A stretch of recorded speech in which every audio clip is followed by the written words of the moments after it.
2000년 전에 이 소아시아 지역을 중심으로 교회가 부흥을 했습니다. 그중에 우리 예수님께서 대표적인 7개 도시의 지역의 교회들을 언급하고 있는데요.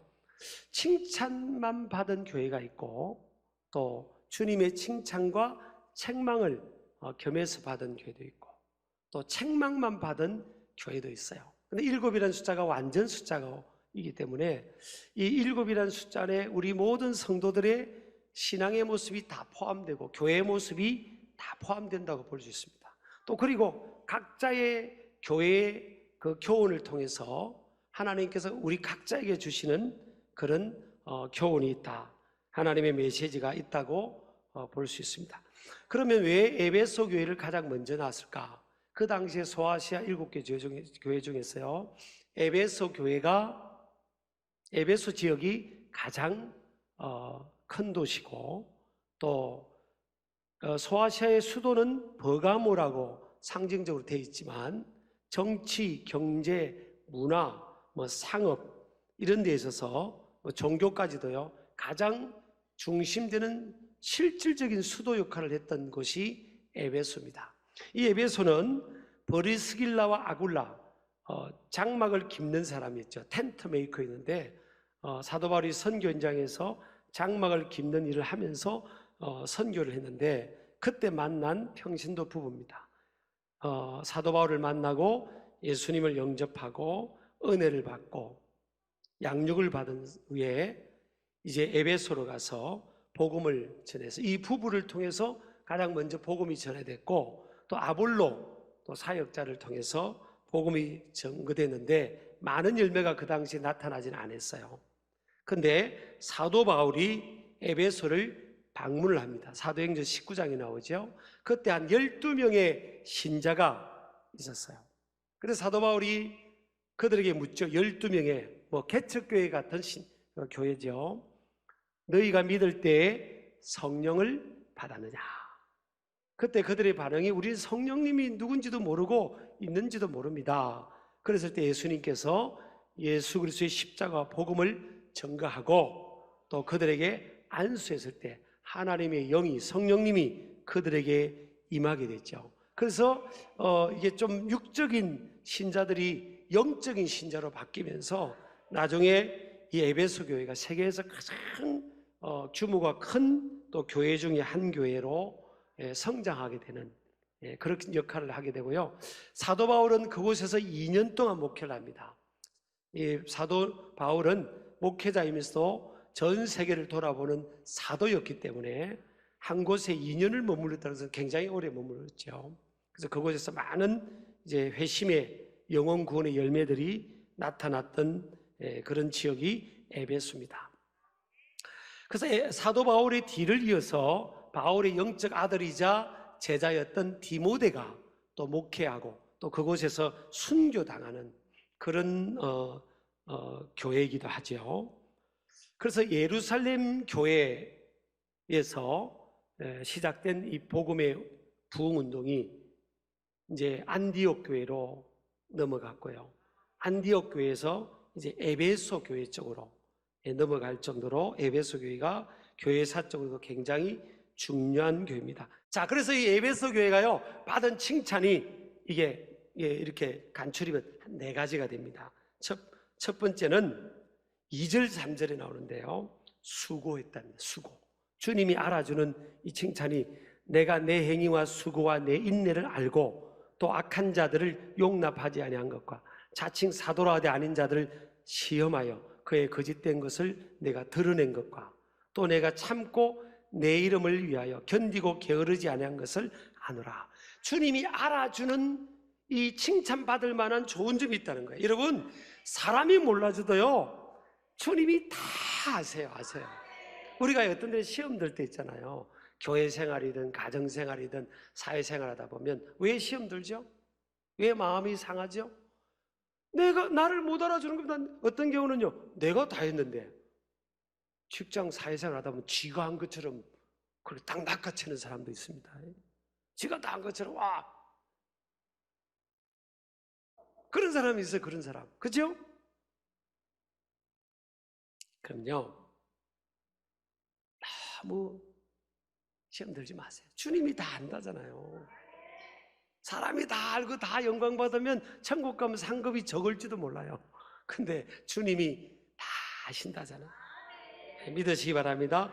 근데 이 에베소 교회는요, 첫 번째는 뭘 안다는 거예요? 수고. 네가 수고하는 걸 안다는 겁니다. 수고라는 단어가 헬라어로 코폰인데 이게 왜? 고통스러운 노동을 동반한 최선의 삶이라는 겁니다. 여러분, 우리 안에서도 보면요, 또 우리가 세상 살아가면서 어떤 분들 보면 참 최선을 다해 사는 분들 있잖아요. 어렵고 힘들 때도 참 열심히 사는 분들이 있어요. 그게 여러분 오늘 코폰입니다. 코폰. 그러니까 에베소 교회 성도들이요, 그렇게 열심히 산 겁니다. 또 인내, 네 인내를 한다 그랬잖아요. 인내에 해당하는 헬라가 히포모노인데 여러분, 어렵고 힘든 일 만나면 이 두 가지 양상이에요. 어떤 사람은 심력이 약한 사람은 흔들려 버립니다. 흔들려 버려요. 그 자리를 못 지키고 그냥 흔들려 버립니다. 힘든 상황을 만나면. 근데 인내라는 단어는요, 휘포메네라는 단어인데 아래에 머물다 얘기입니다. 자기 자리를 지키는 겁니다. 참고 지키는 겁니다. 가정생활이 힘들어도 어떤 사람은 다 참고 지키고요. 또 사회생활도 힘든 얼마나 많습니까? 참고 지키고. 교회생활도 마찬가지입니다. 교회가 천사들이 모인 곳인가요? 다 죄인들이 주님의 용서를 받고 위로가 필요하고 다 모인 우리잖아요. 그러니까 참는 사람이 있어요. 참 잘 참는 사람. 그러니까 주님이 에베소 교회를 칭찬하는 겁니다. 야, 너 잘 참는다. 너 정말 잘 참는다. 이게 능동적으로는 수고하는 거죠. 힘들어도 막 열심히 살고 일하고 고달픔 이겨내고. 인내는 뭐예요? 수동적인 태도인데 참아내는 겁니다. 어떤 어려움도 개의치 않고 적극적으로 극복해 나가는 확고부동한 태도죠. 그게 에베소 교회 성도들이 그렇다는 겁니다. 자, 그리고 또요, 악한 자들을 용납하지 않은 것과 거짓됨을 드러냈다. 그게 6절에 보면 니골라당이라는 이단입니다. 영지주의라고 하죠. 이레니우스가, 제가 다 설명은 못하겠고 나중에 원고가 나올 겁니다만은 영지주의자죠. 근데 이 니골라당이요, 사도행전 6장에 보면 예루살렘 교회 성령 충만하던 7 안수 집사 중에 니골라고 있습니다. 그리고 이레니우스가 그 7 안수 집사 중에 니골라가 나중에 영적으로 타락해가지고, 교만하고 타락해가지고 니골라당 이단이 만들어졌다는, 그게 좀 정설입니다. 정설. 그래서 구원받았으니까 이 육신은, 이 영지주의는요, 육신은 내 마음대로 이게 해도 된다는 그래서 로마 황제 숭배 그런 거하고도 믹스가 되고요. 막 이 잡동산이 기독교로 시작했지만 이게 막 토속 속에서 막 잡동사니가 된 그런 그 종교들이 있잖아요. 그런 것과 비슷한, 그러면서 윤리적으로나 생활은 마음대로 이게 해도 영은 구원받았으니까 아무 문제가 없다, 그런 거죠. 그 이단입니다. 이게 이제 지금 에베소 교회로 이렇게 침투하는 거. 이걸 막 에베소 교회가 막 싸우고 이렇게 이겨내고 막 거짓 사도들을 거부하고 이런 투쟁을 오랫동안 한 겁니다. 이런 와중에도요, 네 번째 보면 게으르지 않았다. 여기서 게으르지 않다는 것은 게으름을 말한 게 아니라 원어에 보면 낙심하지 않았다, 포기하지 않았다, 낙심하지 않았다, 이런 표현이에요. 표준 세번역은 낙심한 적이 없다. 공동번역은 낙심한 일이 없었다. 그러니까 여러분 보세요. 자, 고달픈 중에도 열심히 최선을 다해 살죠. 또 참고 인내하지. 또 이단들을 싸워서 막아내지. 자, 그리고 게으르지 않고 낙심하지 않고 열심히 이겨내지. 그러면 이 정도 되면요, 험잡을 데가 없는 겁니다. 만약에 이런 분이 우리 교회 교인이면요, 저도 깜빡 속을 것 같아요. 뭐가 험잡을 데가 있습니까? 밖으로 볼 때 험잡을 데가 없어요. 근데 주님께서요, 딱 내면을 지적합니다. 네가 책망할 게 있다는 겁니다. 뭐냐면 너의 처음 사랑을 버렸다는 겁니다. 처음 사랑이 조금 남아있다 이것도 아니에요. 처음 사랑을 버렸다 합니다. 버렸다. 그러니까 이 사랑이라는 영역은요, 내면의 영역입니다. 내면의 영역이에요. 우리 인간의 중심의 영역이에요. 밖으로 드러나는 아까 행위라든지 뭐 밖으로 나가는 어떤 태도의 영역이 아니에요. 숨겨진 inner being입니다. 내면의 영역입니다. 이게 잘 안 드러나거든요. 그래서 사람들은 이게 별로 안 중요한 줄 알아요. 우리 내면의 상태가 별로 안 중요한 줄 압니다. 왜냐하면 이 세상은 그렇게 능동적, 뭐 행위 중심적, 결과 중심적인 그런 것들이 일반화되어 있는 그런 상황이기 때문에 내면이 별로 안 중요하게 생각합니다. 그런데 주님은요, 내면을 더 중요하게 생각합니다. 사무엘상 16장에도 보면 사울 왕의 뒤를 이어서 후계자를 주님이 사무엘 선지자를 보내서 이 다윗의 아버지 집 이새의 집에 보내서 왕을 선택할 때도 주님이 뭐를 했습니까? 나는 사람은 외모를 보지만 나는 중심을 본다. 이 중심이 내면이에요, 내면. 근데 사람은 뭘 본다고요? 내가 우리 청년들한테 그러는데, 결혼하는 청년들한테 절대 얼굴 보지 마라. 아멘 하는데 얼굴 봐요. 그러다가 큰 코 다친다. 그것도 중요하지만 말을 예쁘게 하는 사람, 그런 사람이 좋다. 말을 예쁘게 한다는 건 뭐예요? 내면이 예쁘다는 거예요. 그렇게 제가 말을 청년들에게 좀 멘토링을 해주기도 하지만요, 중심. 그러니까 이 에베소 교회가 밖으로는요, 뭐 그냥 잘 싸우고 참고 또 열심히 일하고 뭐 이렇게 낙심하지 않고 좋은데, 중심이 처음 사랑을 다 버려버린 겁니다. 이 버렸다는 게 포기하다, 버려두다, 아페케스라는 단어인데 부정과거 시제라서요, 더 이상 사랑을 가지고 있지 않다, 이런 뜻입니다. 이례적 행위로 버려버린 겁니다, 사랑을. 그러면 왜 에베소 교회 성도들이 사랑을 버렸을까? 왜냐하면요, 거짓 가르침을 시험하고 판별해낼 뿐 아니라 그들을 구별하고 대적하느라고 싸우다 보니까 형제에 대한 사랑이 상실되고 주님께 대한 사랑도 상실하게 됩니다. 여러분, 이게 에베소 교회가 주시는 교훈이 있어요. 에베소 교회는 뭐예요? 옳고 그름의 문제를 가리는 것에 집중하다 보니까 매몰된 거예요, 그것에. 그러다 보니까 자기 가슴이 식어지는지도 몰랐던 겁니다. 여러분요, 부부 간에도 있잖아요. 제가 이제 예를 듭니다. 이제 생활 중. 부부 간에도 자꾸 이렇게 같이 살다 보면 이렇게 부족한 모습이 보이잖아요. 왜 안 보이겠습니까? 그리고 여러분 보통 한 60년, 70년 이렇게 같이 사는 거 아니에요. 보통 일은 아닙니다. 아무 일이 없이 살아간다는 게 이게요, 보통 일은 아니에요, 사실. 그렇잖아요. 근데 자꾸 상대방 못하는 거를 자꾸 지적하고 내가 고치겠다고 마음먹고 자꾸 이렇게 하면 고쳐지지도 않아요. 그런 말 있잖아요. 부인의 잔소리를 듣고 소리를 듣고 변화된 남자가 아직까지 한 명도 없다고. 안 고쳐져요. 여러분, 우리가 보세요. 전요, 예수님 때문에 많이 변화됐습니다, 솔직히. 여러분, 예수님 모를 때하고 저는요, 정말 많이 바뀌었거든요. 지금도 여러분이 볼 때는 부족함이 많지만 과거에 비해서는요, 너무 많이 바뀌었습니다. 저와 여러분도 아마 그러실 겁니다. 근데 자, 우리가 왜 바뀌었죠? 이게 사랑 때문에, 사랑. 주님의 사랑을 우리가 경험한 거예요. 주님 사랑이 뭐예요? 그냥 주님이 우리를 용서해주고 덮어주고 품어주고, 사랑은 허다한 허물을 덮어준다 했어요. 이러니까 주님의 사랑을 우리가 경험합니다. 나 같은 죄인을 주님 용서해 주시고 나를 위해 주님이 희생해 주셨구나. 그 사랑을 아니까 점점 그 사랑 때문에 누구를 사랑하게 되죠? 예수님을 사랑하게 되는 거예요. 나 같은 거 끝까지 포기하지 않으신 예수님. 나도 주님을 위해서 살아야 될 텐데, 주님을 위해서 뭔가 하고 싶고요.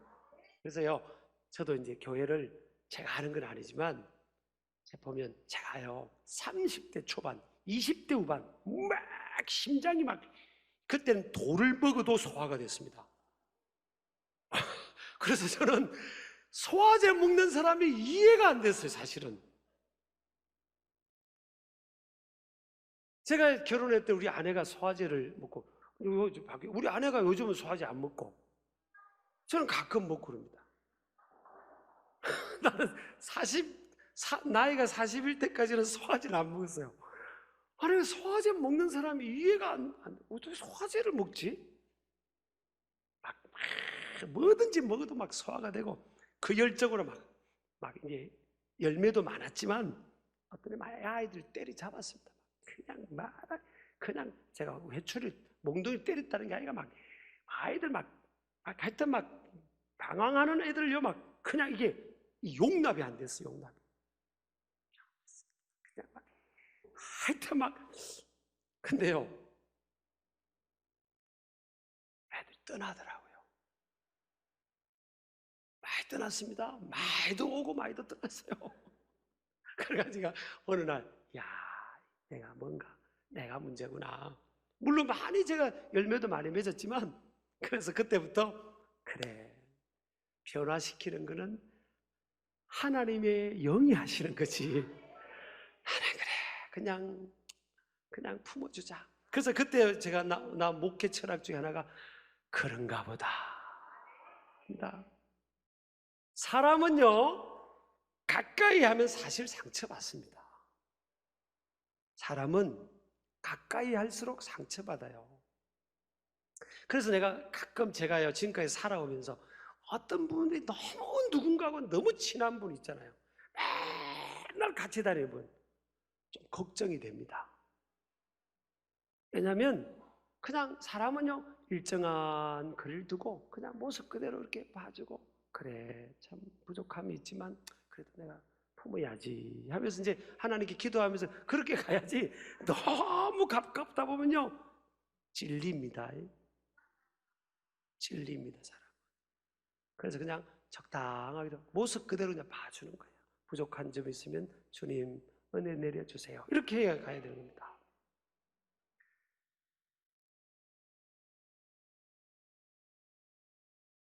저와 여러분이요, 그릇이 그렇게 크지 않아요. 로마서 12장에 보면요, 믿음의 분량대로 지혜롭게 생각하라 그런 말씀 있어요. 이 분량이 있어요. 내 분량이 있다고요. 사실 저와 여러분의 분량이 엄청나게 크지 않습니다. 그러니까 내가 소화가 될 만큼만 싸워야 되는 겁니다. 세상에 문제가 있어도 내가 소화가 될 만큼만 싸워야지. 제가 어떤 나보다 나이가 적은 인생의 후배인데, 이 친구가 의협심을 가지고, 주님 사랑하던 친구인데 의협심을 가지고 아들이 그냥 세상에 나가서 앞장서서 데모하고 그러더니, 데모가 어떤 때는 필요할 때는 이렇게 폭력을 안 쓰는 데모가 필요하기도 하죠. 그거 의사 표현이니까. 근데 그러더니 주님 떠나버리더라고요. 오늘 에베소 교회가 그런 겁니다. 막 싸우고 밖에 문제를 자기가 해결하고 하다가 가슴이 식어지고 있네요. 진짜 중요한 이 가슴이 식어진 겁니다. 사랑을 잃어버린 겁니다. 하나님을 향한 사랑, 영혼을 향한 사랑을 잃는, 가슴이 없이 생활한 거예요. 그래도요, 신앙생활 해볼 때는 잘하는 것처럼 보입니다. 오늘날 여러분, 제가 어떤 특정한 누구를 말하는 게 아니에요. 어쩌면 제가 그럴 수도 있고요. 그냥 신앙생활 잘 하고 있는 겁니다. 교회 공예배 때 오고, 예배도 드리고, 음생활도 하고, 그렇게 또 이렇게 봉사도 하고. 그런데 우리가 처음 사랑을 잃어버리고 살아가는 사람은 없는가? 그래서 여러분, 불법이 성하면 사랑이 식어진다 그런 말이 있잖아요. 마태복음 24장 12절에요. 세상의 불법에 막 받아보면요, 진짜 사랑이 식는다. 어떻게 저 사람이 저럴 수 있고, 어떻게 저 세상이, 이 사회 부조리가 어떻게 그럴까? 그러면서 이게 이 사랑이 막 사랑하는 마음이 식어지는 거예요. 그건 사실이에요. 성경이 그렇게 되어 있으니까. 그러나 불법을요, 세상을 내가 바꾸려면, 내 주위를, 내 가정을 바꾸려면요, 자, 예를 들어서 부모 입장에서 자녀를 바꾸려면 무섭게 엎드려야 됩니다. 먼저 내 속에 있는 들보를 빼야 됩니다. 부부간에도 마찬가지고, 누군가의 어떤 문제를, 그게 제도든 어떤 문제를 내가 바꾸려고 하면요, 성경에서 네 속에 있는 들보를 빼라는 겁니다. 그래야 다른 사람 눈에 있는 티를 뺄 수 있다. 그런데 내 속에 있는 들보는 그대로 두면서 남 속에 있는 티만 쫙 보고 그러다 보면 이게 가슴의 사랑, 진정 내면이, 이 가슴이 식어진다는 거예요. 오늘날 이번 한국교회도 보면, 제가 한국교회를 오늘 입장에서 뭐 되지만 이념 문제에 있어서 너무 말려버린 겁니다. 또 분위기가 이상해지는 것 같은데, 그래서요, 해야죠. 싸울 건 싸워야죠. 저도 뭐 말든 툭툭 이야기하죠. 그러나 싸운다고 할 때는 그 이상으로 엎드려야 됩니다. 그 이상으로 눈물을 흘려야 됩니다. 그래야 내 가슴이 식어지지 않게 되는 거예요. 자, 내가 우리 남편 고쳐야 되겠다. 그러면 그 남편을 위해서 죽을 각오로 그 영혼을 위해서 울며 기도하면서 그걸 싸워 나가야지. 그거 안 하고 그냥 싸우다 보면요, 내 가슴이 식어지고 내 가슴이 냉랭합니다. 그래서 부부간에도 냉랭하게 사는 사람들이 이 세상에 얼마나 많은지 모릅니다. 그냥 사는 거예요. 그런데 밖에서 볼 때는 아무도 몰라요. 근데 주님은 그걸 보시는 겁니다. 야, 그렇게 사는 게 아니다. 제일 중요한 게 믿음, 소망, 사랑, 그중에 제일은 사랑인데, 네가 제일 중요한 게 믿음은 있는데 제일 중요한 게 지금 사랑이 지금 식어져가지고 네 지금 사랑이, 이 불이 꺼졌다는 건요, 실체가 꺼진 겁니다. 그래서 여러분, 우리가 신길교회와 우리 적용하자면요, 저는 세상을 변화시켜야 됩니다. 사실 Come on to the change of the world. 우리가 세상을 오라, 우리가 세상을 변화시키는데 어떻게 우리가 세상을 변화시킵니까? 우리가 어떻게 세상을 변화시킵니까? 뭐로 변화시킵니까? 우리가요, 뜨거운 주님의 심장, 사랑. 여러분, 이 야곱의 12 아들 중에서 11번째 아들이었던 요셉이 장자가 됐잖아요. 형들이 요셉을 팔았어요. 그래서 형들 때문에 요셉은요, 20몇 년을 형들 만나기 전까지는 머슴살이, 감옥살이 하면서 고생합니다. 그러다가 형을 만납니다. 20몇 년 만에 자기를 판 형을 만납니다. 형들을, 10명의 형들을 만납니다.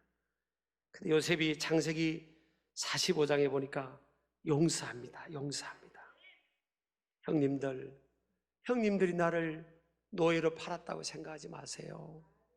하나님이 우리 민족 구원하려고 우리 형님들보다 나를 먼저 이곳에 보낸 겁니다. 그럼 용서합니다. 그래서요, 동생인데 요셉이 가슴이 형들보다 더 넓은 거예요. 그러니까 하나님이 네가 장자다. 그럽니다. 우리 교회도 그렇고요, 저도 그렇고, 가슴을, 하나님, 이거는 평생의 우리의 숙제입니다. 이거는 원타임이 아니에요. 하나님, 가슴을 넓혀주세요. 여러분, 나라와 민족을 위해 쓰일 사람은요, 이 가슴이 나라와 민족을 품을 만한 그런 그릇이 돼야 됩니다. 창세기 49장에 12 아들들, 야곱의 아들을 축복하면서 각 사람의 분량대로 축복했다고 그랬어요. 이 분량, 가슴의 분량이 되는다. 우리가 얼마 전에 뭐 100개교회 섬겼지만 이런 정도가 아닙니다. 이 나라 민족과 세계 열방을 우리가 품고 변화시키려면요, 그걸 품을 만한, 내가 희생해서라도 품을 만한 이 사랑의 이 가슴이요, 이렇게 되면 하나님이 그때 그 사람을, 그 공동체를, 세상을 변화시키는, 나라와 민족을 변화시키는 그런 가슴으로 쓰시는 겁니다. 우리가 그렇게 되기를 주의 이름으로 축복합니다. 우리가 그렇게 나가자고요. 그렇게 나가는 우리 신길교회 공동체, 또 저와 여러분 되기를 축복합니다.